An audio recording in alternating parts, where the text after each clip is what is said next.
پہلا جو general rule ہے وہ یہ ہے کہ حدیث کو صحیح یا ضعیف ڈکلیئر کرنا ایک اجتہادی مسئلہ ہے. یہ ایک بہت اہم پوائنٹ میں آپ کو بتا رہا ہوں. مثلا آپ یہ کہتے ہیں کہ بھئی امام بخاری رحمہ اللہ نے اس حدیث کو اپنی صحیح میں بیان کیا لہذا حدیث صحیح ہے. بالکل ٹھیک ہے، لیکن کیا یہ امام بخاری کا اجتہاد نہیں ہے؟ امام بخاری نبی تو ہے نہیں، رسول تو ہے نہیں. انہوں نے انویسٹیگیشن کیا، انویسٹیگیٹ کی بنیاد پر پتہ لگایا کہ یار یہ حدیث صحیح ہے، حدیث کو لے لیا. امام مسلم نے انویسٹیگیٹ کیا، پتہ لگایا کہ حدیث صحیح ہے، حدیث کو لے لیا. تو ان کا حدیث کو صحیح قرار دینا یا کسی حدیث کو ضعیف قرار دینا یہ ان کا اپنا اجتہاد ہے. آپ یہ نہیں کہہ سکتے کہ اب اس اجتہاد کو پوری دنیا مانے. ہو سکتا ہے کہ بہت سے مجتہدین کو، یعنی میں اور آپ تو مانیں گے، لیکن بہت سے مجتہدین یہ کہتے ہیں کہ نہیں، بخاری کا یہ اجتہاد ٹھیک ہے، ان کو حق ہے اجتہاد کا اور اجتہاد پر ان کو ثواب میں ملے گا، لیکن ہم اس اجتہاد سے اختلاف کرتے ہیں. وہ بھی تو مجتہد ہے نا.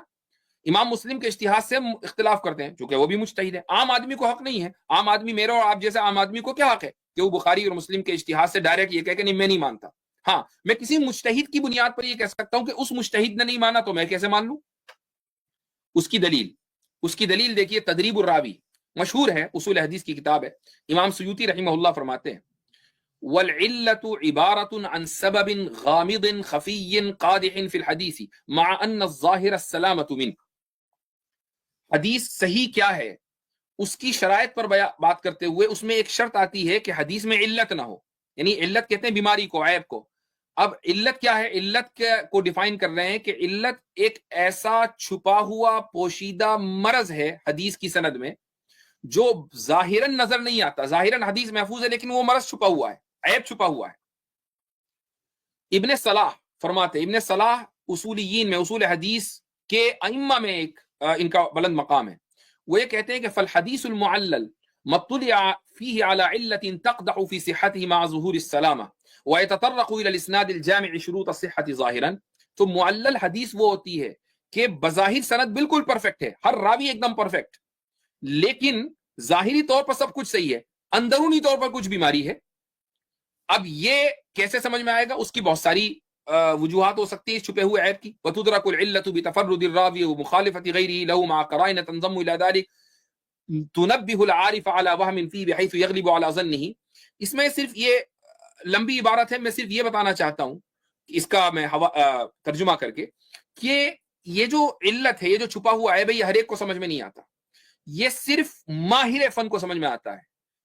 ایسے ہی بعض محدثین اجتہاد کے اس درجے پر پہنچ جاتے ہیں کہ حدیث دیکھتے ہی انہیں کھوٹ نظر آتا ہے. آپ ان سے پوچھیں کہ بھائی اس حدیث میں کھوٹ، اس کی دلیل کیا ہے؟ وہ کہتے ہیں دلیل ولیل نہیں، بس مجھے نظر آ رہا ہے تو ہے. تو یہ اس لیول پر پہنچنے کے بعد ہر ایک کے بس کا نہیں ہے یہ. تو سند بالکل ٹھیک ہے لیکن اندرونی گڑبڑی ہے. اب اس اندرونی گڑبڑی کی وجہ سے اس حدیث کو ریجیکٹ کر دیا جاتا ہے، وہ حدیث صحیح نہیں رہتی اگرچہ سند بالکل ٹھیک ہے. امام نووی کوئی معمولی شخصیت نہیں ہے، مسلم کی شرح انہوں نے لکھی ہے، اس کے مقدمے میں لکھتے ہیں عاب عائبون مسلما. بہت سے لوگ امام مسلم پر الزام دھرتے ہیں. کیا الزام لگاتے ہیں؟ بروایت ہی فی صحیح جماعت من الضعفاء، کہ انہوں نے اپنی صحیح میں بہت سے ضعیف راویوں سے روایت کی ہے. اس پہ الزام ہے امام مسلم پر کہ بھئی آپ نے تو ضعیف راویوں کی حدیث لے لی. اب امام نووی ان کا ڈیفینس کر رہے ہیں کہ ولا عیب علیہ فی ذلک، اس میں کوئی عیب کی بات نہیں ہے. وجوابہ من اوجہ ذکرها ابن الصلاح احدها، امام ابن صلاح نے بہت سے اس کے جواب دیے کہ امام مسلم نے ضعیف راویوں سے کی روایت کی. ان میں ایک جواب زبردست ہے، وہ یہ ہے کہ ہو سکتا ہے کہ وہ راوی آپ کے نزدیک ضعیف ہو اور امام مسلم کے نزدیک ثقہ ہو. تو چونکہ کسی کو ضعیف اور ثقہ قرار دینا ایک اجتہادی مسئلہ ہے، امام مسلم نے اس کو ثقہ قرار دے کر حدیث اس کی لے لی، آپ اس کو ضعیف قرار دیں آپ نہ لیں. اس سے کیا ثابت ہوا؟ اس سے یہ ثابت ہوا کہ کسی حدیث کا صحیح اور ضعیف ہونا یہ اجتہادی مسئلہ ہے. آپ مجبور نہیں کر سکتے کسی مجتہد کو کہ چونکہ امام بخاری نے، چونکہ امام مسلم نے، چونکہ امام ترمذی نے، چونکہ ابن ماجہ نے، چونکہ نسائی نے، چونکہ ابو داود نے، چونکہ ابن ابی شیبہ نے اس حدیث کو صحیح قرار دیا آپ بھی مانو. وہ اگر مجتہد ہے تو اس کے پاس اپنے ریزنز ہیں اس حدیث کو ضعیف قرار دینے کے. پہلا ضابطہ ہو گیا. اب دوسرا ضابطہ سن لیجئے. دوسرا ضابطہ یہ ہے کہ ایک مجتہد نے اگر کسی حدیث کو استعمال کر لیا تو یہی آتھنٹیکیشن ہے، یعنی گویا کہ اس حدیث کو اس نے صحیح قرار دے دیا. آپ نے اس مجتہد کو، یا تو آپ یہ کہیں کہ نہیں یہ مجتہد نہیں ہے، میں نہیں مانتا مجتہد، اور اب آپ اس کے اجتہاد کے خلاف دلائل دیں، ثابت کریں مجتہد نہیں ہے. لیکن اگر آپ مان رہے ہیں کہ مجتہد ہے تو اس مجتہد نے اگر کسی حدیث کو لیا ہے تو اس حدیث کو لینا ہی اس حدیث کے صحیح ہونے کی دلیل ہے. کون کہہ رہا ہے؟ حافظ ابن حجر التلخیص الحبیر فی احادیث الرافعی الکبیر میں لکھ رہے ہیں کہ ایک حدیث ہے کہ جس پر امام بیہقی نے تنقید کی ہے، اس میں وہ فرماتے ہیں وقد احتج بهذا الحديث احمد وابن المنذر وفي جزمهما بذلك دلیل على صحته عندهما، کہ اس حدیث سے امام احمد اور ابن المنذر دونوں نے استدلال کیا ہے، ان کا اس حدیث سے استدلال کرنا اس بات کی دلیل ہے کہ یہ حدیث صحیح ہے ان کے نزدیک۔ ایسے ہی امام شافعی کوئی حدیث کو لیں، حدیث ان کے نزدیک صحیح ہے، امام ابو حنیفہ کوئی حدیث کو لیں، حدیث ان کے نزدیک صحیح ہے۔ اب آپ کون ہوتے ہیں کہ نہیں امام حنیفہ تو ضعیف حدیث سے استدلال کر رہے ہیں، بھائی وہ حدیث ان کے نزدیک صحیح ہو گئی، وہ آپ کے نزدیک ضعیف ہوگی، چونکہ مسئلہ اجتہادی ہے۔ اس کے بعد اب ایک اور رول جو بڑا اہم ہے کہ حدیث کا صحیحین میں ہونا قابل ترجیح نہیں ہے، یہ بات میں نے پہلے بھی کہی تھی 2 ہفتے پہلے، یعنی اگر کوئی حدیث بخاری اور مسلم میں آ جائے، محض صحیح بخاری اور صحیح مسلم میں ہونے کا مطلب یہ نہیں ہے کہ اب وہ ان حدیثوں کے مقابلے میں راجح ہوگی یا اس کو پریفرنس دی جائے گی جو بخاری اور مسلم میں نہیں ہے۔ یہ بہت اہم ضابطہ ہے، اس ضابطے کو ذہن میں رکھیے گا کہ اگر مان لیجئے 2 حدیثیں، ایک بخاری میں دوسری نہیں، تو ایک حدیث کا بخاری میں ہونا اس بات کے یہ لازم نہیں قرار دیتا کہ اس حدیث کو آپ دوسری حدیث کے اوپر ترجیح دے دیں، بلکہ آپ جو ایکسٹرنل ریزنز ہیں ان سے ثابت کریں گے کہ یہ حدیث راجح کیوں ہے، بخاری کی حدیث ہو یا کسی اور کی حدیث ہو، ایکسٹرنل فیکٹرز چاہیے، محض اس کا بخاری میں ہونا کافی نہیں ہے، کیوں؟ بخاری تو خود مجتہد ہے۔ تو کیا یہ بات درست ہے کہ آپ یہ کہیں گے نہیں بخاری کا اجتہاد تو اجتہاد، مالک کا اجتہاد اجتہاد نہیں، شافعی کا اجتہاد اجتہاد نہیں، احمد کا اجتہاد اجتہاد نہیں؟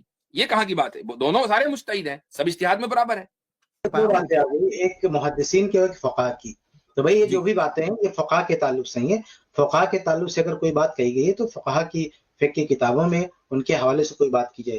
تو فقہ کے معاملے میں تو کبھی بھی کسی نے ایسی کوئی بات نہیں کی کہ کسی فقیہ نے کوئی بات کہہ دیا تو وہی دلیل ہے، اس کا کہنا ہے دلیل، ایسی کوئی بات کسی کتاب میں ہمارے علم میں موجود نہیں ہے۔ یہاں پہ بھی جو بات کہی گئی نا، یہ تو معلل حدیث کی تعریف کی گئی ہے کہ حدیث معلل کس کو کہتے ہیں، کہ جس میں کوئی علت، ایسی علت پر جو ہے واقفیت آگاہی ہو گئی جو اس کی صحت سے مانے ہے، بظاہر سند سے، یعنی سند متصل ہے، روات ثقہ ہے۔ بظاہر صحیح ہونے کا مطلب کیا ہے کہ سند متصل ہے، روات ثقہ ہے، لیکن اس کے باوجود بھی اس میں کوئی چیز ہو سکتی ہے۔ مثال کے طور پہ یہاں پہ انہوں نے اشارہ بھی کر دیا ہے کہ جو ہے عربی کا تفرد ہو، دوسرے سے مخالفت ہو، کچھ قرائن ہو، تو ان بنیادوں پر جو ہے حدیث پر جرح کی جاتی ہے، جیسے شذوذ وغیرہ کا مسئلہ ہے۔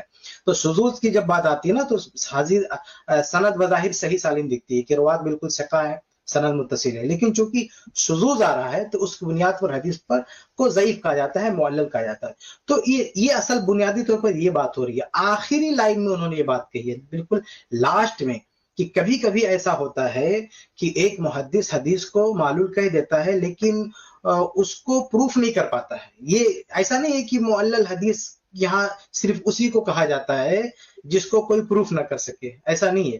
یہاں آپ پورے یہاں جو بات کہی ہے کہ معلل حدیث کس کہتے ہیں کہ مطلع فیہ علی علت تقدح فی صحتہ، تو کہ جس کی علت پر آگاہی ہو گئی ہے۔ اصل تعریف کیا ہے، ڈیفینیشن کیا کی جا رہی کہ علت پتہ چل چکی ہے، یعنی رجال ثقہ ہے، سند متصل، لیکن پھر بھی کچھ اور ایویڈنس ہیں، وہ وہاں تک ایکسس ہو چکا ہے، وہ ہمارے ہاتھ میں آ چکے ایویڈنس جن کی بنیاد پر حدیث کو معلل کہا جا رہا ہے۔ تو جنرلی بات یہ ہو رہی ہے کہ معلل حدیث یہ کہ رجال ثقہ ہے، سند متصل ہے، پھر بھی وہ روایت ضعیف ہوگی کیونکہ اور دوسری پرابلم اس کے اندر ہے۔ لاسٹ میں کہا جا رہا ہے کہ ماہر فن کبھی کبھی جو ہے ایک حدیث پر یعنی بظاہر صحیح دکھتی ہے لیکن وہ نقد کر دیتا ہے، لیکن اس کو پروف نہیں کر پاتا ہے۔ اس کا یہ مطلب نہیں ہے کہ جتنی بھی حدیثیں معلول ہیں یا ضعیف ہیں بے دلیل انہوں نے ایسے کلام کر دیا، بلکہ ہماری علم میں تو کوئی ایسی ایک بھی روایت نہیں ہے جس کو پوری امت نے تسلیم کر لیا ہو کہ وہ ضعیف ہے، اور صرف اس وجہ سے کہ کسی نے معلول کہا ہو۔ کوئی سنگل اگزامپل بھی ہماری نظر میں نہیں ہے، یعنی کوئی ایک بھی روایت ایسی موجود نہیں ہے کہ کسی امام نے کہا ہو کہ معلول ہے وہ، اور اس کو ایکسپلین نہ کیا ہو، اس کی کوئی وضاحت نہ دی ہو، اور بہت ہی لاکھوں میں کروڑوں میں کوئی ایک ہوتا ہے، اس کو آج آپ عام بنا رہے کہ ہزاروں میں کوئی ایک کیس ہوتا ہے، اور ہزاروں میں کوئی ایک، یہاں ہزاروں کیا کروڑوں میں کوئی ایک ایگزامپل بھی موجود نہیں ہے۔ یہ جو بات کہی جا رہی نا، یہ ایسا ہوتا ہے لیکن اس کی کوئی پریکٹیکل ایگزامپل موجود نہیں ہے۔ ایک چیز جو اتنا ریئر کیس ہے، جو کبھی بہت ہی لاکھوں میں کروڑوں میں کوئی ایک ہوتا ہے، اس کو آج آپ عام بنا رہے کہ ایسے سارے محدثین نے ایسے ہی ضعیف کہہ دیا ہے بغیر کسی دلیل کے، اس لیے فقہا پھر اس کو لے جا کے وہاں امپلیمنٹ کرنا. اور ایک بات یہ بھی ہے کہ کیا یہ لوگ جو اس طرح کی مثالیں دیتے ہیں کیا یہ لوگ مانتے ہیں محدثین کی؟ جب ہم تذیف پیش کرتے ہیں، معلوم تو بہت دور کی بات ہے، تذیف یعنی دلائل کے ساتھ، یہ بغیر دلیل کے دور کی بات ہے. جب ہم دلیل کے ساتھ پیش کرتے ہیں نا کہ امام دارقطنی نے ضعیف کہا، فلاں نے ضعیف کہا، پلس دلیل بھی ہے، پھر بھی یہ لوگ نہیں مانتے اور یہاں یہ بات کہتے ہیں کہ نہیں دیکھو بغیر دلیل کے مانا جاتا ہے حدیث کی دنیا میں. ارے بھی آپ دلیل کے ساتھ نہیں مانتے، بغیر دلیل کے کہاں مانو گے آپ؟ یہ جو بھی اصول ہے نا اصول حدیث کا، یہ صرف معلول کے بارے میں، یعنی اس کو ریجیکٹ کرنے کے بارے میں، ایکسپٹ کرنے کے بارے میں نہیں ہے. بہت اچھی بات پوائنٹ بولے، یہ بہت امپورٹنٹ پوائنٹ کہ یہ جو اصول ہے بھی جو بہت ہی ریئر اصول ہے، وہ حدیث کو ریجیکٹ کرنے کی کیٹیگری میں ہے، ایکسپٹ کرنے کی کیٹیگری میں نہیں ہے. اب اگر اس کا امپلیمنٹ کرنا ہے فقہ کی کیٹیگری میں، تو آپ کو کہاں امپلیمنٹ کرنا ہے کہ کسی فقیہ نے کسی عمل کو بدعت بول دیا، غلط بول دیا، تو بغیر دلیل کے مان لو اس کو. نہ یہ کہ کسی کو سنت بول دیا ہے یا کوئی فتویٰ دے دیا کہ ایسا کرو، یعنی کرنے کی بات جو کہی ہے فقیہ نے، وہاں پہ آپ اس کیٹیگری میں آپ اس کو نہیں ڈال سکتے. اس کو کہاں ڈالیں گے؟ جہاں کسی امام نے کسی عمل کو بدعت بول دیا، تو آپ دلیل مت مانو. تو جیسے شیخ صاحبان نے کہا نا بو، جیسے ایک محدث بو سونگ لیتا ہے کہ یہ ضعیف ہے، ثابت نہیں ہے، تو ایسے ایک فقیہ بھی بو سونگ سکتا ہے کہ یہ چیز شریعت میں نہیں ہو سکتی ہے. تو اگر آپ کو امپلیمنٹ کرنا ہے اصول حدیث کی اس بات کو لے جا کے فقہ کی کیٹیگری میں، تو آپ فقہ کی کیٹیگری میں پھر اس جگہ جا کے امپلیمنٹ کرو جہاں ایک فقیہ کسی بات کو ریجیکٹ کر رہا ہے، جو شریعت سے منسوب ہو کے آ رہی ہے اس کو ریجیکٹ کر رہا ہے، نہ یہ کہ کوئی فتویٰ دے رہا ہے. کیونکہ اصول حدیث میں بھی ایسا کوئی رول نہیں کہ کسی محدث نے صحیح بول دیا تو آنکھ بند کر کے مان لو. معلول کے بارے میں ریجیکٹ کرنے کے سلسلے میں ہے کہ ریجیکٹ کر دیا تو اگر دلیل نہیں دے سکتا تو بھی اس کا ایک وزن ہے، لیکن یہ نہیں کہا گیا ہے کہ صحیح بول دیا اور پھر اس کا بھی وزن ہے، اب تو کوئی دنیا میں اس کو ضعیف نہیں بول سکتا، ایسا نہیں ہے. تو یہ چیز بھی بہت ہی اہم ہے، اس کو بھی نظر میں رکھیے. دیکھیے یہ جو یہاں پہ کہا گیا ہے کہ بعض نے لکھا کہ بھئی محدثین نے استدلال کیا ہے، اس سے دلیل پکڑی ہے اور جزم کے ساتھ دلیل پکڑی ہے، تو اس سے یہ لگتا ہے کہ ان کی نظر میں یہ بات جو ہے صحیح ہے. یہاں پہ کئی پوائنٹ ہے. سب سے پہلا پوائنٹ تو یہ ہے کہ یہ بات دیکھیں یہاں جو نام ہے نا امام احمد، امام ابن المنذر رحمہ اللہ، یہ ائمہ حدیث کی بات ہے. یعنی جو فن حدیث کے ماہرین ہیں، جو نقد کی صلاحیتوں سے واقف ہیں، جو اس فیلڈ کے ہیں، تو جو اس فیلڈ میں مہارت رکھتے ہیں، وہ کسی حدیث سے اگر استدلال کر رہے ہیں تو یہ ان کے بارے میں گمان کیا جا سکتا ہے کہ بھائی جب اتنا بڑا ماہر ہے، محدث ہے، اور وہ استدلال کر رہے ہیں تو ظاہر سی بات ہے کہ ان کی نظر میں یہ بات صحیح ہوگی. تو یہ سب کے لیے نہیں ہے، ہاں جو نقد کی میں مہارت ہو. امام ابو حنیفہ رحم اللہ، جن کے بارے میں لوگ اس طرح کی بات کہنا چاہتے ہیں، وہ اس فیلڈ کے نہیں ہیں، وہ نقد کی مہارت ان کے اندر نہیں ہے. اس لیے امام ابو حنیفہ رحم اللہ یا ان جیسے جو بھی ائمہ ہوں، جو فقہ میں کے طور پہ تو معروف ہیں لیکن نقد حدیث میں ان کی مہارت نہیں ہے، تو ان کا کسی حدیث سے استدلال کر لینا اس بات کی دلیل نہیں ہے کہ ان کی نظر میں بھی وہ روایت صحیح ہے. دوسروں کو جانے دو، ان کی نظر میں بھی، کیونکہ وہ لوگ گمان کے طور پہ بھی فقہ استدلال کر لیتے ہیں، وہ خود دعویٰ نہیں کرتے ہیں کہ روایتیں صحیح ہے. یہ پہلا پوائنٹ ہے. دوسرا پوائنٹ یہ ہے کہ جب استدلال کرتے ہیں نا محدثین یا یہ فقہا، تو یہ نظریہ بنا لینا کہ لازمی طور پر وہ صحیح ہی سمجھتے ہیں، باقاعدہ ٹیکنیکل فیصلہ اس پہ لگا رہے ہیں، یہ بھی درست نہیں. ہو سکتا ہے کہ ان کے سامنے یہ واضح نہ ہو کہ یہ روایت ضعیف ہے یا صحیح ہے، دونوں میں سے کوئی چیز کلیئر نہ ہو، لیکن پھر بھی انہوں نے استدلال کر لیا ہو. اس لیے نہیں کہ صحیح ہے، اس لیے کہ ذوق بھی ان پر واضح نہیں ہے. تو کبھی کبھی وہ لوگ جو ہے استدلال کر لیتے ہیں. یہ دوسرا پوائنٹ ہے. تیسرا پوائنٹ یہ ہے کہ بعض لوگوں کا تو یہ اصول ہی ہے نا کہ ضعیف حدیث بعض معاملات میں چل جائے گی، یعنی وہ قیاس سے بہتر ہے یا اس سے، یہ اصول لے کے کچھ لوگ چلتے ہیں نا. کچھ لوگ یہ اصول لے کے چلتے ہیں کہ ضعیف حدیث سے استدلال چل جائے گا. تو بھائی جب ان کے یہاں یہ رول یہی ہے کہ ضعیف حدیث سے استدلال چل جائے گا، تو پھر آپ کیسے آپ کہیں گے کہ ان کا استدلال کرنا صحت کی علامت ہے؟ یہ تو ان ائمہ کے بارے میں ہو سکتا ہے جن کا یہ رول ہے، جن کا یہ اصول ہے کہ وہ ضعیف حدیث سے استدلال کو جائز نہیں سمجھتے. لیکن جن کے بارے میں آپ یہ دعویٰ کر رہے ہو دوسری جگہوں پہ کہ وہ چونکہ ضعیف حدیث بھی قبول کرتے ہیں، تو پھر ان کا قبول کرنا حدیث کے صحیح ہونے کی ضمانت کیسے ہو سکتا ہے؟ ایک اور پوائنٹ ہے اس میں کہ چلو ہم مان لیتے ہیں کہ کسی امام نے، فقیہ نے استدلال کیا، تو وہ روایت صحیح ہے. تو یہ کس کے یہاں دیکھیے لکھا کیا ہوا, علی صحتہ عندہما, ایسا نہیں کہ پوری امت کی نہ صحیح ہو جائے گی. جس نے استدلال کیا ہے زیادہ سے زیادہ آپ یہ کہہ سکتے ہیں کہ ان کی نظر میں وہ روایت کیا ہوگی, صحیح ہوگی. ان کی نظر میں صحیح ہونے کا مطلب نہیں کہ پوری دنیا کی نظر میں صحیح ہو. آپ دیکھیے یہ تو استدلال کر رہے ہیں نا, ایک ضمنی ایک اشارتی بات ہے, صراحت نہیں ہے, ایک اشارہ ہے. لیکن میں مثال دوں جہاں اشارہ نہیں صراحت ہے, وہاں بھی پوری دنیا کے لیے وہ چیز دلیل نہیں ہے. مثال کے طور پر آپ دیکھیے, مثال کے طور پر صحیح ابن خزیمہ ہے, صحیح ابن حبان ہے. یہ وہ کتابیں ہیں کہ جن کتابوں کو ان کے مؤلفین نے صحیح قرار دیا ہے, سمجھ رہے, ان کے مؤلفین نے باقاعدہ صحیح قرار دیا ہے. یعنی ایسا کوئی اشارہ نہیں کہ استدلال کیا ہو, اشارہ نہیں, لفظ صحت کے ساتھ تصریح کر رکھی ہے کہ صحیح ابن خزیمہ, صحیح ابن حبان, یعنی اس کتاب کے مشمولات کو صحیح کہا. اس کے باوجود بھی کیا تقلیدی دنیا صحیح مانتی ہے روایتوں کو؟ کیا وہ کہیں گے کہ بھئی انہوں نے چونکہ صحیح کہہ دیا صحیح مان لیں؟ بھئی ہم یہی کہیں گے نا کہ وہ ابن حبان کی نظر میں صحیح ہے, وہ ابن خزیمہ رحم اللہ کی نظر میں صحیح ہے, لیکن دوسروں کی نظر میں وہ ضعیف ہو سکتی ہے. تو آپ ذرا سوچئے کہ جو محدثین, فقاہی محدثین جو اپنی فیلڈ کے ہیں, وہ جب پوری صراحت کے ساتھ ڈکلیئر کر رہے ہیں کہ روایتیں صحیح ہیں, پھر بھی اس کو ہم صحیح نہیں مانتے ہیں, دلائل کی بنیاد پر اس سے اختلاف کرتے ہیں, تو پھر وہ فقہا جو اس فیلڈ کے نہیں ہیں, صراحت بھی نہیں کر رہے ہیں, صرف استدلال کر رہے ہیں, تو چلو مان بھی لو کہ ان کی نظر میں صحیح ہے, تو ابھی اس سے اختلاف کیا جا سکتا ہے نا. تو یہ چند باتیں تھیں اس حوالے سے. بہت اچھا. چلو مانا کہ انہوں نے صحیح مانا ہو, لیکن جب ہم ضعیف کہتے ہیں دلیل کے ساتھ کہتے ہیں نا, پروف کے ساتھ. دلیل ہے موجود. تو اگر جب پروف ہے, ہمارے پاس ایویڈنس ہے کہ یہ روایت ضعیف ہے, تو دسیوں لوگوں نے صحیح کہا, اس سے کیا فرق پڑتا ہے؟ یعنی ایک محدث نے استدلال کیا اور مان لو صحیح سمجھ کے ہی استدلال کیا, صحیح سمجھ کے استدلال کیا, لیکن ایویڈنس مل گیا کہ وہ روایت کیا ہے, ضعیف ہے. مثال کے طور پر سند میں کوئی راوی ہے جو کذاب ہے, جھوٹا ہے, فیبریکیٹڈ راوی ہے, یا سند جو ہے میں انقطاع ہے, ٹوٹی ہوئی ہے, ہاں, جو اس کی سند چین جو اس کا جو ہے ایک دوسرے سے لنک نہیں ہے, ہاں, تو یا کوئی بھی کسی بھی طرح کا کوئی عیب, کوئی فالٹ, کچھ بھی اس میں ہو سکتا ہے. تو اگر ہمارے پاس وہ پروف ہو گیا کہ اس میں یہ عیب ہے, تو پھر ہم یہ تو نہیں کہہ سکتا نا کہ فلاں نے چونکہ اصرار کر لیا اس لیے وہ صحیح ہے, چونکہ خود یہ لوگ ان کی یہ جو اس طرح کی باتیں کہتے ہیں نا, یہ خود تضاد کے شکار ہیں. کیونکہ تو کہاں مانتے ہیں لوگ بھائی؟ ابھی ہم رکعت تراویح 11 رکعت تراویح کی حدیث دکھاتے ہیں صحیح ابن حبان سے, صحیح ابن خزیمہ سے, کہتے ہیں ضعیف ہے.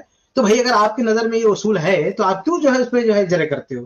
تو یہاں میں نقطہ یہ واضح کرنا چاہتا ہوں, جب ہمارے پاس دلیل آ گئی نا کہ روایت ضعیف ہے, تو دلیل آنے کے بعد یہ کہنا کہ فلاں نے صحیح کہا ہے, یہ دلیل نہیں ہے. جی, جیسے اجتہاد میں ہوتا ہے, جیسے اجتہاد میں ہوتا ہے, فقیہ نے اجتہاد کا کوئی فتویٰ دیا, اب ہمیں دلیل اس کے خلاف مل گئی, تو ہم یہ تھوڑی کہیں گے کہ چونکہ فقیہ کا یہ ضابطہ ہوتا ہے کہ صحیح دلیلوں ہی سے فتویٰ دیتا ہے, اس لیے ہم اس کو پکڑیں گے. نہیں, ہمارے پاس اس کے برخلاف دلیل آئی ہے, ہمارے پاس ایویڈنس ہے کہ وہ بات غلط ہے, تو ہم اس کو غلط بولیں گے, گرچہ اس کا یہ اصول ہو کہ وہ صحیح بات کرتا ہو سکتا ہے کہ وہ راوی آپ کے نزدیک ضعیف ہو اور امام مسلم کے نزدیک ثقہ ہو.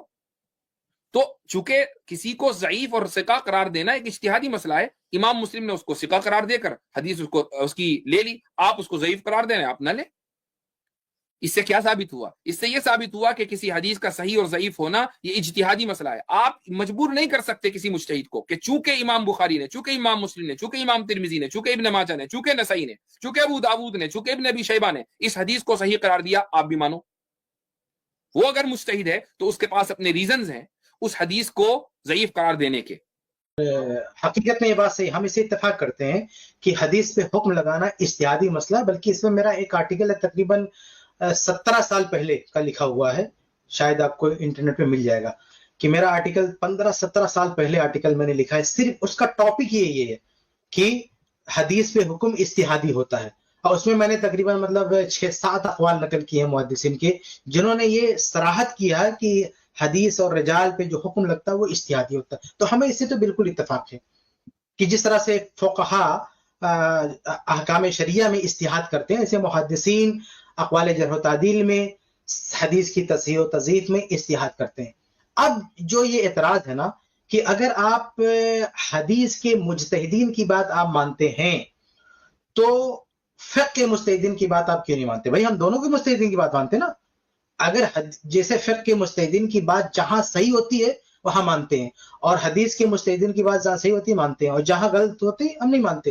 اور یہ فقہ کی قاعدہ ہے نا، آپ کسی بھی فقہ کی کتاب میں جا کے دیکھ لیں، حتیٰ کہ فقہ حنفی کی کتاب میں بھی جا کے دیکھ لیں، اصول کی کتابوں میں، تو آپ کو یہ لائن ملے گی کیا؟ المجتہد قد یخطی و یصیب، کہ جو مجتہد ہوتا ہے وہ کبھی صحیح بولتا ہے اور کبھی غلطی کر جاتا ہے. تو یہ رول آپ کو ملے گا، یہ باقاعدہ قاعدہ آپ کو ملے گا، یہ فقہ کی کتابوں میں، اور خود حنفی فقہ کی کتابوں میں ملے گا کہ مجتہد صحیح بھی بولتا ہے غلط بھی بولتا ہے. تو ہم اس رول کو دونوں جگہ جو ہے ہم اس کو فٹ کرتے ہیں، کہاں؟ فقہ میں بھی اور حدیث میں بھی. فقہ میں بھی ہمیں کہتے ہیں کہ مجتہد سے غلطی ہو سکتی ہے، تو اگر کہیں غلطی کیا تو ہم اسے اختلاف کرتے ہیں. ایسے ہی حدیث میں بھی مجتہد سے غلطی ہو سکتی ہے. تو اگر کسی مجتہد نے کسی حدیث کو صحیح کہا ہے، اس سے غلطی ہو سکتی ہے. ہم نے کہا غلطی نہیں ہو سکتی. صحیح ابن خزیمہ میں کتنی حدیثیں ہیں، مجتہد نے صحیح کہا ہے، ان کا اجتہاد ہے، ہم اسے اختلاف کرتے ہیں. صحیح ابن حبان میں کتنی حدیثیں ہیں، مجتہد نے صحیح کہا، ہم اسے اختلاف کرتے ہیں. مستدرک حاکم میں کتنی حدیثیں ہیں، امام حاکم نے صحیح کہا، ہم اس سے اختلاف کرتے ہیں. بلکہ بعض روایتوں کو تو منگڑت بھی کہتے ہیں، موضوع بھی کہتے ہیں، جبکہ امام حاکم رحمۃ اللہ نے صحیح قرار دیا. تو ہم تو اس اختلاف کر رہے ہیں نا. اب رہی بات بخاری مسلم کی، تو دیکھیے بخاری مسلم کا مسئلہ ایسا ہے، یہ مسئلہ صرف ان کے اجتہاد کا نہیں ہے، اس کے ساتھ اجماع بھی جڑ چکا ہے. یعنی صحیح بخاری صحیح مسلم کی اکثر حدیثوں پہ اجماع ہے. جس پر اجماع ہے تو اجماع کی وجہ سے ہم کہتے ہیں وہ حجت ہے. یہ لوگ بلا وجہ ہم لوگوں پر جو ہے تانا تشریح کرتے ہیں کہ دیکھو یہ اجماع کو نہیں مانتے. بھائی اجماع، ہاں صحیح بخاری اور صحیح مسلم کی کچھ حدیثیں ایسی ہیں جو منتقد ہیں، جس میں نقد کیا، اس میں ہم مانتے ہیں کہ کسی کو اجتہاد کرنے کا حق ہے. لیکن جن حدیثوں کو، ان حدیثوں کو جو سلیکٹڈ حدیثیں، چند حدیثیں، ان کو چھوڑ کر باقی جو مسلم بخاری مسلم کی حدیثیں، چونکہ ان کے ساتھ اجماع امت اٹیچ ہو چکا ہے، اس لیے اجماع کی وجہ سے اب ان کا مقام قطعیت تک پہنچ چکا ہے. یہ صحیح ہے اور قطعی ہیں. اس لیے ان بخاری مسلم کی حدیثوں پر وہ بات نہیں کہی جا سکتی ہے جو صحیح ابن خزیمہ اور صحیح دوسرے مسائل میں. یہ بالکل ایسے ہے نا جیسے فقہی مسائل میں جیسے مجتہدین نے کوئی بات کی اور اجماع ہے، تو اگر فقہی مسائل میں فتاوی میں مجتہدین کے فتاوی پر اجماع ہو گیا تو ہم وہاں آبجیکشن نہیں کر سکتے نا. ہاں وہاں اجماعی مسائل میں جس فتاوی پر اجماع ہو چکا ہے، ہم یہ کہیں گے وہ صحیح ہے، اس سے اس طرح اختلاف نہیں کر سکتے. ایسی حدیث میں بھی جس کی صحت پر محدثین نے اتفاق کر لیا، اجماع کر لیا، ہم اسے اختلاف کی گنجائش نہیں دے سکتے اس سے. یہ پوائنٹ آپ سمجھیں. تو اجتہاد محدثین بھی کرتے ہیں، فقہا بھی کرتے ہیں، ہمیں یہ قبول، ہمیں اس سے کوئی اختلاف نہیں ہے. اجتہاد میں جیسے فقہا سے غلطی ہوتی ہے، ایسے محدثین سے بھی غلطی ہوتی ہے، اس سے بھی کوئی اختلاف نہیں ہے. لیکن جس طرح سے فقہ میں جن مسائل میں اجماع ہو جائے پھر آپ اسے غلط نہیں کہہ سکتے، ایسے ہی حدیث کی صحت و تصحیح و تضعیف میں جن روایات کے صحیح ہونے پہ اجماع ہو جائے یا جن روایات کے ضعیف ہونے پہ اجماع ہو جائے، اس میں آپ کوئی الگ بات نہیں کر سکتے. بخاری مسلم کا معاملہ یہ ہے کہ ان کی صحت پر اجماع ہو چکا، اتفاق ہو چکا. اس تعلق سے بہت سارے اقوال میں نے اپنی کتاب طلاق والی کتاب میں نے جمع کیا، کیونکہ وہاں جو صحیح مسلم کی حدیث ہے 3 طلاق والی، اس کو کچھ لوگوں نے ضعیف کرنے کی کوشش کی، تو وہاں میں نے بہت سارے اقوال، حتیٰ کہ علماء احناف کے اقوال بھی، بلکہ دیوبندی بریلویوں کے اقوال بھی میں نے نقل کر دیے ہیں کہ ان لوگوں نے باقاعدہ اعتراف کیا کہ بخاری مسلم کی حدیث کی صحت پہ اجماع ہو چکا ہے. تو چونکہ بخاری مسلم پر اجماع ہو چکا ہے تو اس اجماع کی وجہ سے ہم کہتے ہیں حجت اس کو ماننا ہے. جیسے آپ بار بار اجماع کا حوالہ دیتے دوسرے اجتہادی مسائل میں، ان مجتہدین کی اس مسئلے پہ اجماع ہو چکا ہے، اسے ماننا ہے، اس لیے ہم کہتے ہیں یہاں بھی اجماع ہو چکا ہے، ماننا ہے. یہ کون سی بات ہوئی کہ فقہ میں اجماع حجت اور حدیث میں اجماع حجت نہیں ہے؟ جب دونوں جگہ اجتہاد ہو رہا ہے تو دونوں جگہ میں جن کے اجتہاد پر اجماع ہوگا وہ حجت ہوگا، مانا جائے گا اس کو. ہم حنفی اسکول میں آ جاتے ہیں. اس کے بعد یہ ایک کوئکلی میں بتا رہا ہوں، ورنہ 10-12 چیزیں مالکی اسکول کے جو امتیازات ہیں وہ ہیں. اب اس کے بعد ہم حنفی اسکول میں آ جاتے ہیں. حنفی اسکول میں کیا چیز ہے؟ سب سے پہلی جو بنیاد ہے وہ یہ ہے کہ حدیث accepted if it agrees with the قرآن. پہلا اصول ان کا یہ ہے کہ بھائی اگر کوئی حدیث مان لیجئے قرآن کریم سے موافقت رکھتی ہے تو ہم اس حدیث کو صحیح مان لیں گے، اگرچہ اس سند میں تھوڑا بہت اس کی کمزوری ہے، لیکن قرآن سے موافقت کی وجہ سے ہم اس حدیث کو مانیں گے. اور قرآن سے اگر وہ موافقت نہیں رکھتی ہے تو ہم اس حدیث کو ریجیکٹ کر دیں گے، چاہے سند کے اعتبار سے وہ کتنی مضبوط کیوں نہ ہو. اس کی مثال وہی ہے فاطمہ بنت قیس رضی اللہ عنہا کا جو روایت ہے کہ جو مطلقہ بائنہ ہے، کہ جس عورت کو طلاق بائنہ دے دی گئی اس کو نہ تو نفقہ ملے گا نہ ہی اس کو رہائش ملے گی. تو وہاں پر جس طرح حضرت عمر رضی اللہ عنہ نے اس روایت کو ریجیکٹ کر دیا تھا. کیوں ریجیکٹ کیا تھا؟ چونکہ یہ روایت قرآن کریم کے خلاف ہے. قرآن کریم میں اللہ تعالیٰ فرماتا ہے کہ وَأَسْكِنُوهُنَّ مِنْ حَيْثُ سَكَنْتُمْ، کہ جہاں تم رہتے ہو وہاں تم ان کو رکھو، ان کو رہائش دو. اور اسی طریقے سے وَإِن كُنَّ أُولَاتِ حَمْلٍ فَأَنفِقُوا عَلَيْهِنَّ، کہ اگر وہ حاملہ ہوں تو تم ان کے اوپر خرچہ کرو. کب تک خرچہ کرو؟ جب تک کہ وہ بچے کو جنم نہ دیں، یعنی جب تک ان کی عدت ختم نہ ہو جائے. تو ان دو آیتوں کی وجہ سے چونکہ فاطمہ بنت قیس کی روایت قرآن کی مخالفت کر رہی تھی، اس لیے جس طرح حضرت عمر رضی اللہ عنہ نے اس روایت کو ریجیکٹ کیا، احناف بھی، حنفیہ کے نزدیک بھی یہ اصول ہے کہ ہر وہ روایت جو قرآن کے مخالف ہوگی اس کو ریجیکٹ کر دیا جائے گا، سندن چاہے وہ کتنی مضبوط کیوں نہ ہو. اس چیز کو کہا جاتا ہے علت، یعنی وہ سند کو نہیں دیکھتے خالی، وہ یہ دیکھتے ہیں کہ علت کیا ہے. علت ایک ایسی چیز ہے کہ جو ہر ایک کے سمجھ میں نہیں آتی ہے. فقہ حنفی میں اگر ایسا کوئی اصول ہے تو ہم بلا تردد کہتے ہیں کہ یہ اصول غلط ہے. قرآن و حدیث کی روشنی میں اصول بنا لینا کوئی دلیل تھوڑی ہے بھائی، اصول بھی دلیلوں کا محتاج ہے نا. جیسے فتاوا، فقہ حنفی کے جو فتاوا ہیں وہ بھی اگر قرآن و حدیث سے، اصولوں سے ٹکرائیں گے، ریجیکٹ کر دیے جائیں گے، تو ایسے جو اصول ہیں وہ بھی تولے جائیں گے نا شریعت کی میزان پر. اگر وہ اصول غلط ہوں گے تو وہ بھی ریجیکٹ کر دیے جائیں گے. تو یہ اصول کہ قرآن و حدیث، قرآن کے خلاف کوئی روایت ہو تو وہ رد کر دی جائے گی، یہ غلط ہے. کیونکہ قرآن کے خلاف وہ روایت یہ کون طے کرے گا؟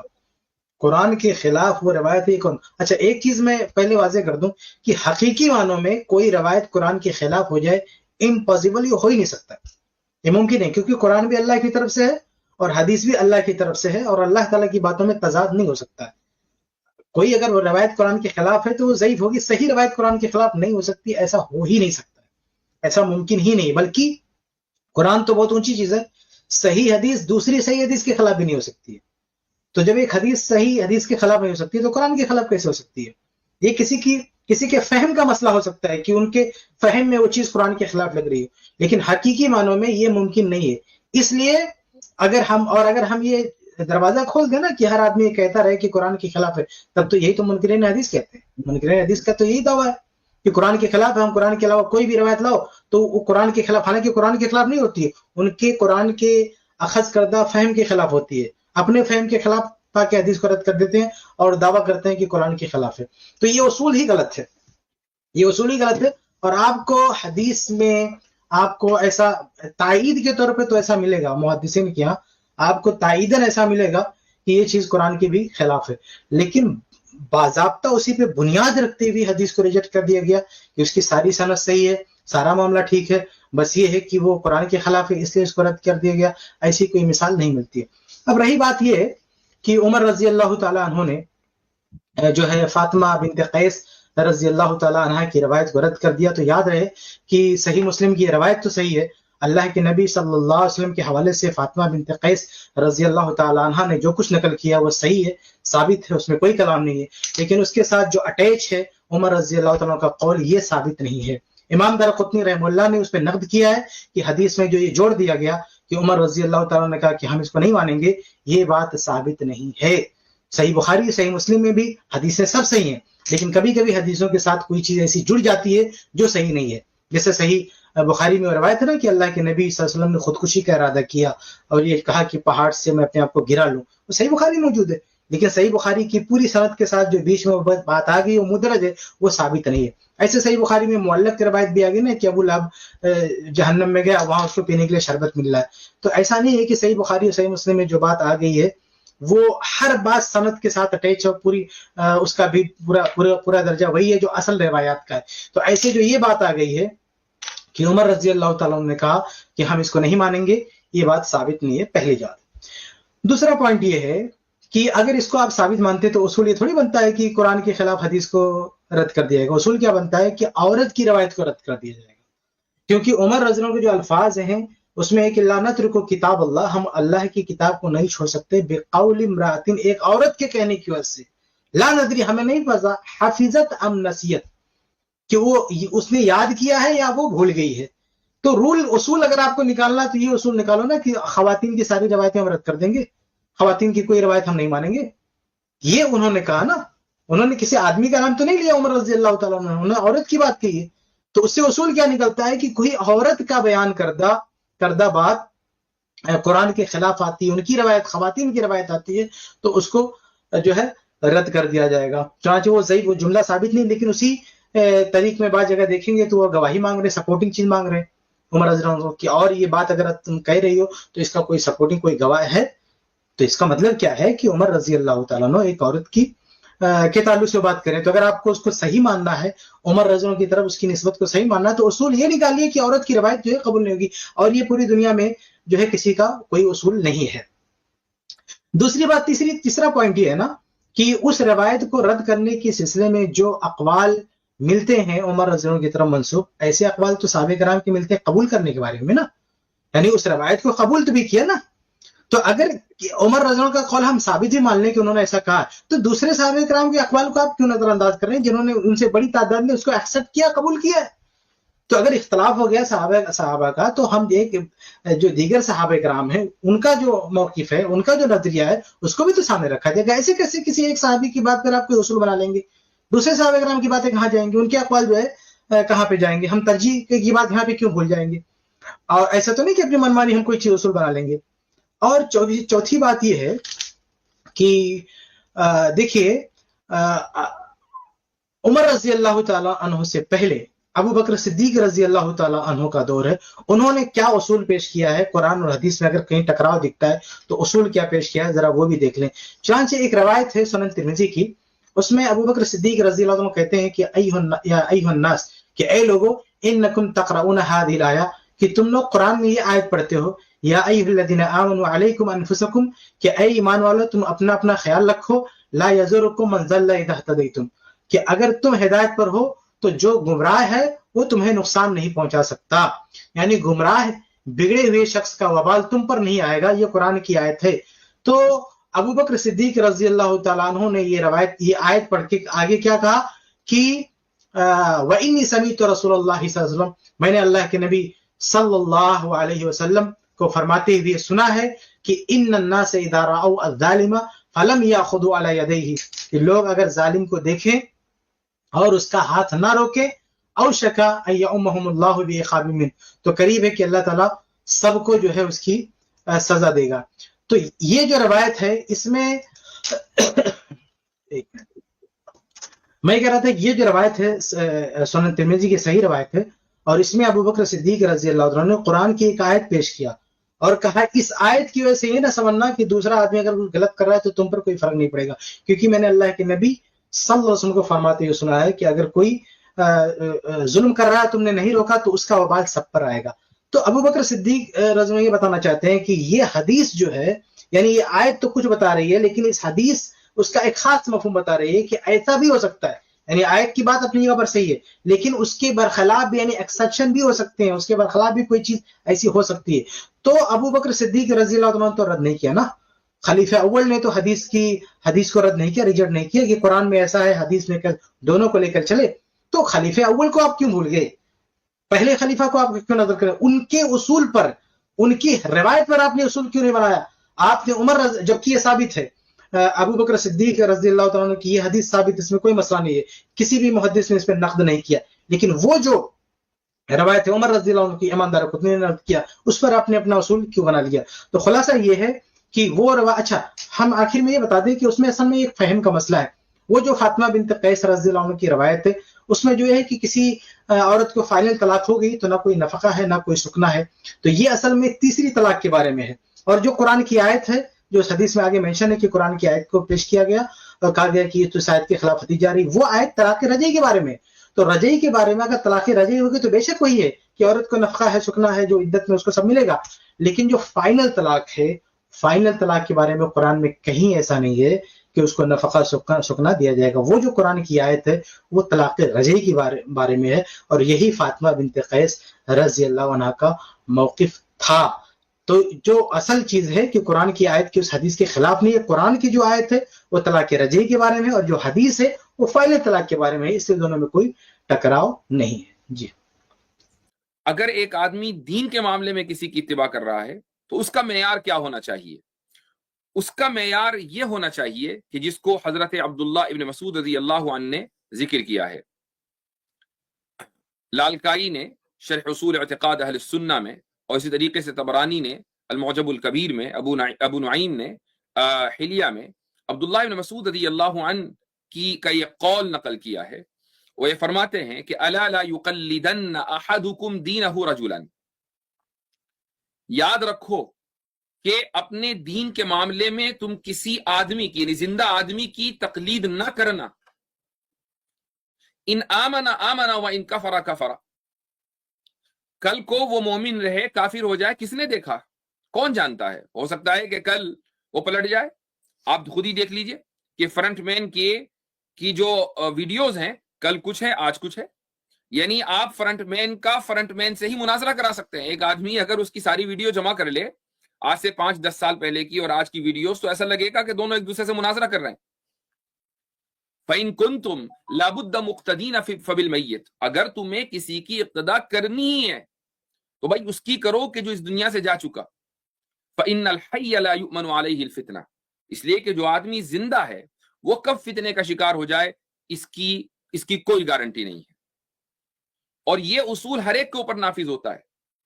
تمام کے تمام لوگ جو اس وقت زندہ ہیں سب کے اوپر یہ اصول نافذ ہوتا ہے. ہاں، اگر کوئی آدمی یہ کہتا ہے کہ جی میں نے یہ علوم پڑھے ہیں، میں فتویٰ دیتا ہوں، اور وہ فتویٰ اپنی رائے سے دے رہا ہو، اس نے نہ اجتہاد کے اصول کو فالو کیا ہو، وہ نہ قرآن و سنت سے اور دیگر جو علماء متقدمین ہیں ان کے فتاویٰ پر اعتماد کرتا ہو، اپنی رائے تھوپ رہا ہے، تو وہ شخص ظاہر ہے کہ آپ اس کا مطلب اس کی اقتداء کر رہے ہیں. اس کی بھی اقتداء کرنا حرام ہے. اقتداء صرف اس کی ہوگی کہ جو گزر چکا یا جو گزرنے والوں کی بات کو نقل کر رہا ہے. ہاں، اگر آپ گزرنے والے لوگوں کے اوپر تنقید کر رہے ہیں اور امت نے ان کو اولیاء صالحین مان لیا ہے، یہ شرط ہے، ان کو امت نے اہل علم مان لیا ہے، اولیاء مان لیا ہے، صالحین مان لیا ہے، تو پھر اور آپ اس شخص کی باتوں میں آ گئے تو پھر آپ نے عبداللہ ابن مسعود رضی اللہ عنہ کے اس قول کی خلاف ورزی کی. یہ کوئی معمولی صحابی نہیں ہے، یہ فقہائے صحابہ میں ان کا بہت اونچا مقام ہے. اور یہ قول اسنادہ صحیح ہے. حیثمی مجمع الزوائد میں فرماتے ہیں کہ اس قول کی جو سند ہے اس کے تمام روایت کرنے والے وہی ہیں جو کہ صحیح حدیث کی روایت کرنے والے ہیں. وَرِجَالُهُ رِجَالُ الصَّحِيحِ. بڑا ہی پیارا قول ہے. اگر پوری طرح سے آپ دھیان دیں تو اس میں کیا ہے، الا لا یقلدن احدکم دینہ رجلا، کہ تم میں سے کوئی بھی شخص اپنے دین میں کسی کی تقلید نہ کرے. کیسے؟ ان آمنا آمنا، وہ ایمان لائے تو تم بھی ایمان لاؤ گے، وہ کفر کفرا، وہ انکار کر دے تو تم بھی انکار کر دو. میں نے یاد کیجئے کسی اسٹریم میں نے کہا تھا کہ یہ تو اس طرح کی اگر کوئی تقلید کہے گا تو وہ شرک ہو جائے گا، کہ وہ ایمان لائے گا تبھی ایمان لاؤ گے، وہ کفر کرے گا تو تم کفر کر دو گے. کسی کو اس مقام پر پہنچا دینا یہ تو بہت اعلیٰ درجے کی بدترین چیز ہے. یہ آگے ہے فَإِن كُنتُمْ لَا بُدَّ مُقْتَدِينَ. اب دیکھیں یہاں الفاظ بدل لیں نا. پہلے کیا تھا کہ تقلید مت کرنا، تقلید کو ریجیکٹ کر دیا، خارج کر دیا. اب آگے کہہ رہے اگر تمہیں کچھ کرنا ہی ہے تو لا بد اقتداء، اس کو ہم اتباع کہتے ہیں. تو جس کی گنجائش دے رہے ہیں وہ اتباع ہے، تقلید سے منع کر دیا انہوں نے. لیکن کہا کہ اگر تمہیں کرنا ہے اقتداء یعنی اتباع کرنی بھی ہے فبالمیت، تو جو فوت ہو چکا ہے اس کی. اب یہ فوت ہو چکا ہے کون مراد ہے؟ صحابہ کرام مراد ہے. یہی تو ہمارا منہج ہے. ہم تو یہی لوگوں کو بلاتے نا کہ قرآن حدیث اور اس کو سمجھنے کے لیے صحابہ کرام کو جو ہے آپ فالو کیجئے، ان کو لائیے. فبالمیت فإن الحی لا یؤمن علیہ الفتنہ، کیونکہ جو زندہ ہے وہ فتنوں کا شکار ہو سکتا ہے. جو اس دنیا سے جا چکا ہے تو وہ جو جا چکا ہے اب اس کی باتیں ہمارے سامنے ہیں، وہ فتنوں کا شکار نہیں تھا. لیکن ابھی جو زندہ ہے، آگے کا جو دور ہے وہ فتنوں کا دور ہے، اور وہ فتنوں کے شکار ہو سکتے ہیں، کچھ بھی ہو سکتا ہے. اس لیے جو چلے گئے، یعنی مراد ان کی کیا ہے، یہ اشارہ کر رہے ہیں صحابہ کرام جو سینئر صحابہ ہیں جس دنیا سے جا چکے، کہہ رہے ہیں وہ سینئر صحابہ فتنوں کے دور میں نہیں تھے، وہ فتنوں کے شکار نہیں تھے، وہ اس دنیا میں اچھے تھے. تو ان کے اقوال جو ہیں وہ ٹھیک ہیں، ان کی بات مانو. لیکن یہ جو اب دور ہے فتنوں کا، یا اب جو شخص زندہ ہے کچھ بھی اس کے ساتھ مسائل ہو سکتے ہیں. اس لیے بہتر ہے کہ آپ کو اقتداء کرنی ہے تو ان کو جو ہے مانو. یہاں بھی کسی ایک فرد کی بات نہیں کر رہے ہیں، کسی ایک شخص کی بات نہیں کر رہے ہیں، وہ اقتداء کی بات کر رہے ہیں کہ جو پرانے علماء گزرے ہیں آپ جو ہے ان کی جو ہے پیروی کیجیے. اور اچھا اس میں تو یہ بھی وضاحت نہیں ہے نا، یہ تو ہم اپنی طرف سے شرح کر رہے ہیں. اس میں یہ بھی وضاحت نہیں ہے کہ یہ جو ہے تمہیں اقتداء کرنی ہے تو کون مراد ہے اس سے.